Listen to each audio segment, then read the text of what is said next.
Greetings everyone, a very warm welcome to you. My name is Nick and we're on the ZX Spectrum 48K looking at a game called Miami COBRA GT, published by Players Software in 1991.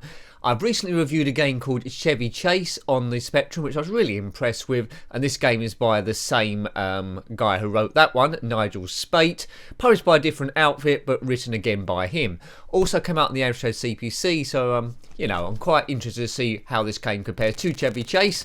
Here we go. Now, I'm on keys, I've redefined it. Here we go. The car's more monochrome than Chevy Chase. You're going around, I think, a track rather than a set unending course. Now this game, the time's ticking down. We have to do 4 sectors of the course before that time gets to 0. We've got a certain amount of boosts we can use. You see on the left there, you might see the number 5. We can do turbo when we need to. Sprite's a little bit smaller than Chevy Chase. There's more of the road to work with, which isn't a bad thing. Seems to be more traffic about as well. Didn't do very well there. As up and lower gears you can select. 1991, the same year as Chevy Chase. It's good that Nigel Spate didn't use the same engine for each, but this is going very fast just like Chevy Chase did as well. If I don't get very far, I will retry this on with a poke for unlimited time, just so we can see one of the other tracks. So this is track 1, and there's 4 stages, I believe, to complete. The track will change colour once we go past, complete a certain stage. There we go, there it is. So there's no checkpoints as such, it just all changes. And it was quite quick, wasn't it? It's quite a smooth change, that was quite good to do. I'm quite liking this one. Might get dull after a while, but with nostalgia goggles on, this is good. The straight's a little bit longer. Overtaking is a little bit easier than Chevy Chase. It's another good one. A little bit monochrome. The car isn't as colourful as that one I keep mentioning. Just black, same colour, but that's alright. I let that go. Sky's nice as well. Horizon repeats quite a lot. Look, it's only about 4 blocks long and then repeats again. But anyway, let's see if we can get to track 2 without the cheat on. Time ticking down. What is it on now? 53. Trying to glance up at the map on the top left to see when the corner's next going to come up. But lots of space on the road to work with here. Don't have to ease off too much around the corners. Yeah, this is, in terms of racing games, this is another brilliant game on the ZX Spectrum.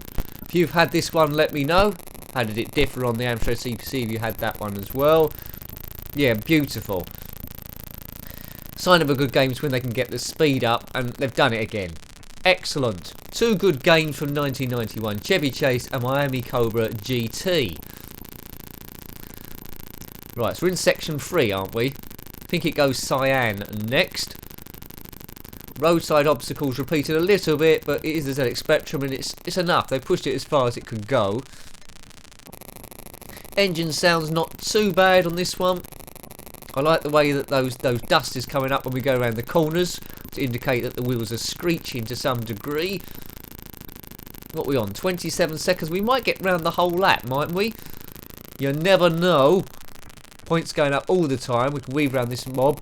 Oops. Overtaking's quite easy. It's judging the corners. It's the stage 4 now. It's judging the corners, which is the trickiest bit. I've used all my boosts.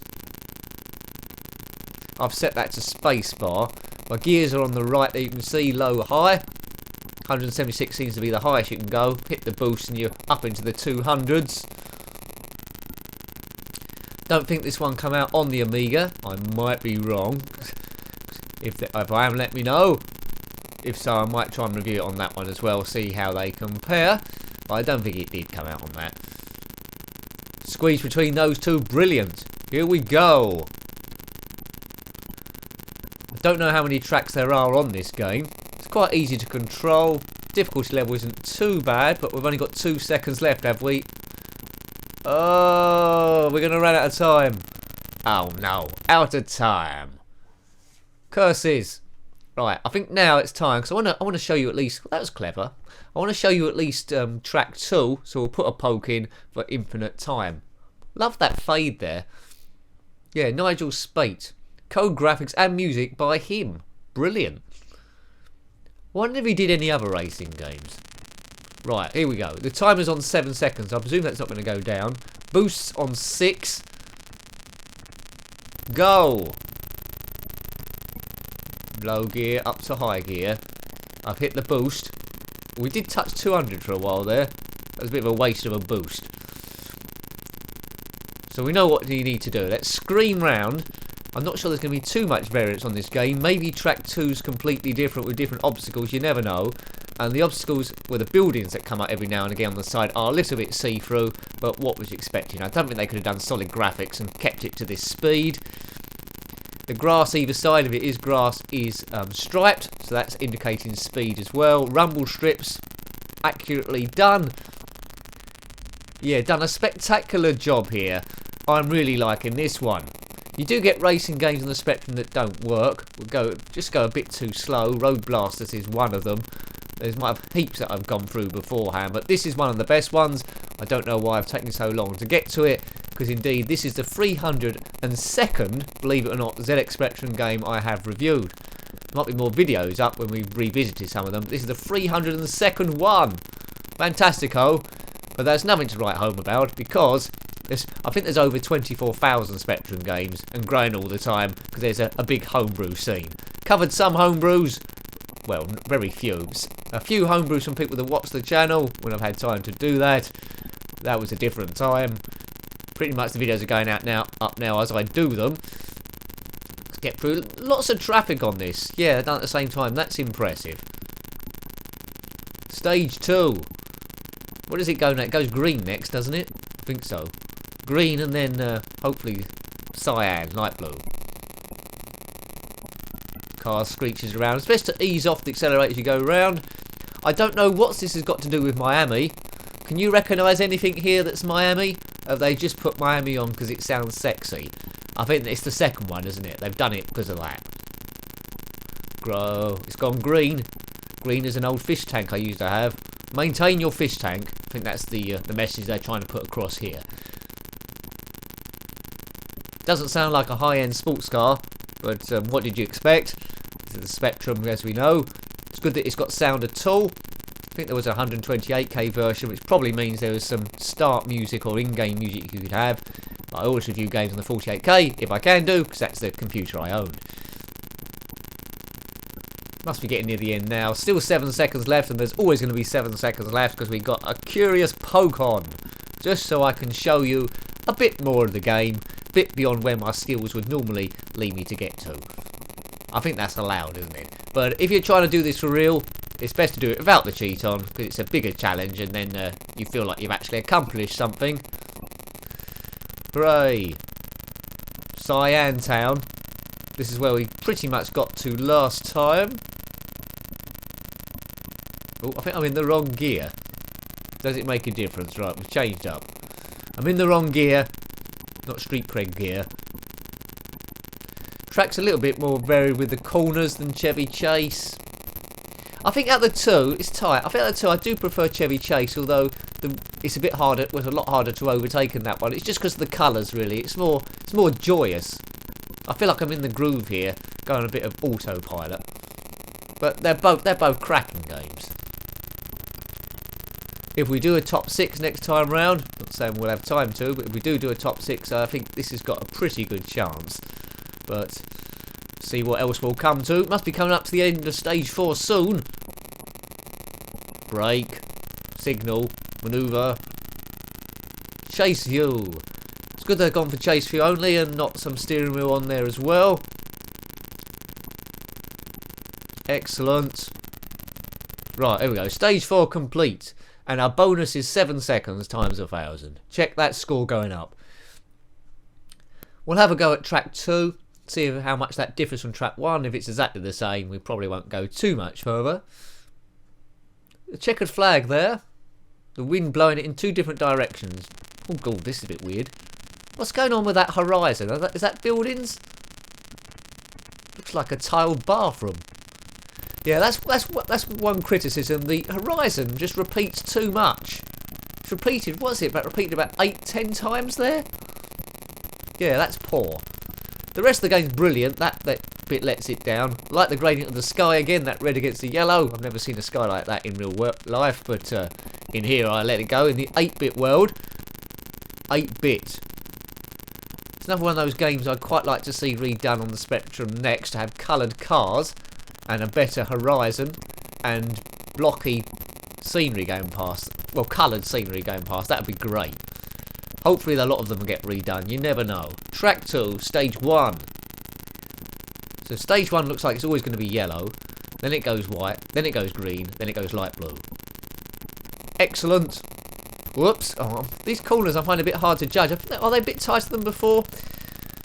If you're quick, like sometimes well, quite often I glance out of the map, and by the time I've glanced back down again, the bend's already come up. You can go surprisingly quick round the corners. Right, Stage 1 completed. We'll probably just complete Track 2 and then call that a day. You pretty much know all the gameplay of this so far. What can we take from this then? Graphics are good. Cars monochrome, but that's okay. It's easier to overtake the cars as I go between those two. Nice bends. Speed is brilliant. Sound is as expected. It's a pretty good game. Challenging as well. There's quite a lot to it. A lot of tracks to unlock. As I say, without the poke on it, it'll take you quite a while to do this, and it'll keep a kid coming back for more and more. So it's a winner. If you disagree, then obviously put your comments below. If you agree, well, put your comments below again. I need the comments. It creates activity and helps the channel long term. And it's all about different opinions as well. Quite often there'll be a game I love and you hate, I hate you love, and vice versa, and we'll meet in the middle sometimes. Hurrah! Didn't own this game back in the day. If I did as a kid, I'd probably have this as one of my best games of all time, because I want to play this over and over and over. But it's just what you grow up with, really. It creates memories. Right, Stage 3. Into the green territory. Scenery still looks very repetitive. In Chevy Chase, it was the sky that changed colour. In this one, it's the actual track. Well done, Nigel Spate. Good stuff. Thumbs up to you, sir. Stage 3. It's going to go cyan at some point. Police aren't after us. There's no Chase HQ element where you get your gun out and shoot people and bash into people. That's great fun, Chase HQ. Check that out. I reviewed that a long time ago. It's been a while since I played it, but check that one out and compare it to this. That's a good game as well, I think, to my memory. Unless my memory's going bad. Come on, let's hit the cyan territory. This is what 176 miles an hour looks like in 8-bit ZX Spectrum territory. But I'm not sure. I don't think this came out on the Commodore 64. Let me know about that if you owned it. But I don't think it did. As we hit Stage 4, look at the colours going on here. The cars are monochrome, but the clash, you've got the green map, the cyan road and surroundings, and the yellow sky. Don't blame me for the yellow sky. No night stages. I say no night stages. There might very well be. But I certainly won't go through all of them today. Just give you a bit of a taster, so if you own a Spectrum or just emulation and you haven't heard about this, just gives you an idea. Should I try and obtain this? Should I download this? And the answer is yes, you should. Come on, must be the end of the lap now. Look at the map to try and judge where we are. It's gradually filling it in. Cars don't weave around like Lotus Esprit Turbo Challenge. They just pretty much stay where they are, making it a bit easier to overtake. Maybe too easy. Stage 4 complete. Boomer. Good. I'd imagine there'll be some tape loading at some point on here, because they've done well to hold both tracks on without loading at all. Unless there's some sort of like clever coding going on. Which no doubt there is, because this was 1991. So I think we'll leave that there. Track 3 looks very similar. So thanks for having a look at that with me. That was Miami COBRA GT on the ZX Spectrum 48K, published by Players Software in 1991 and written of course by Nigel Spate. Got any comments about this, or retro gaming in general, or any other racers, then please put your comments below. Until next time, take great care of yourself and are very fond. Goodbye. Goodbye.